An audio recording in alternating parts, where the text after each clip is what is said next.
வணக்கம் ஃப்ரெண்ட்ஸ், இன்றைக்கி நம்ம சேனலில் என்ன ரெசிபி செய்ய போகிறோன்னா பச்சரிசி மாவில் பால் கொழுக்கட்டை. அதுக்கு தேவையான பொருட்கள் மாவு, சீனி, தேங்காய், உப்பு, சுடு தண்ணி. இப்போ வாங்க நம்ம செய்ய ஆரம்பிக்கலாம். மாவில் கொஞ்சமாக உப்பு போட்டுக்கலாம். அதை நல்லா மிக்ஸ் பண்ணிக்கணும்.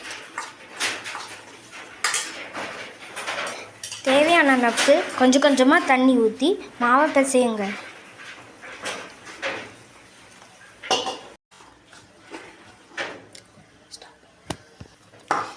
இந்த அளவுக்கு நல்லா திரட்டி கொண்டு வரணும்.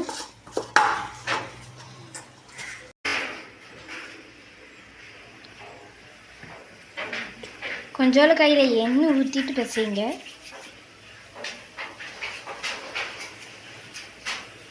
இதேமாதிரி உருண்டை பிடிக்கணும்.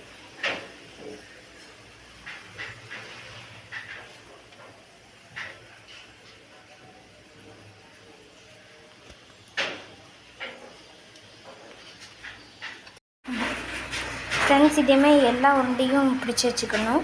நெக்ஸ்ட்டு ஒரு பாத்திரத்தில் தண்ணி இதேமாதிரி கொதிக்கணும். கொஞ்சம் உப்பு போட்டுக்கோங்க அந்த தண்ணிக்குள்ளே.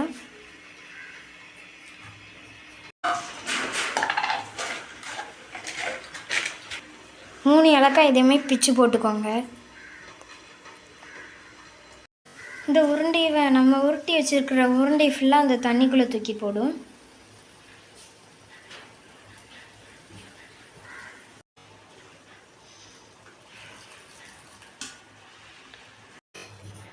லைட்டாக கிண்டி விட்டுலாம்.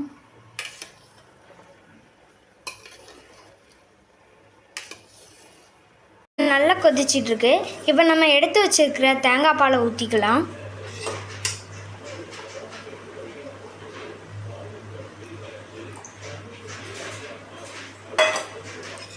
லைட்டாக மிக்ஸ் பண்ணிக்கணும். நம்ம ஸ்டவ் ஆஃப் பண்ணலாம். Thank you friends. ஷேர் பண்ணுங்கள், கமெண்ட் பண்ணுங்கள், லைக் பண்ணுங்கள், சப்ஸ்கிரைப் பண்ணுங்கள். இப்போ நம்ம டேஸ்ட் பண்ணி பார்க்க போகிறோம்.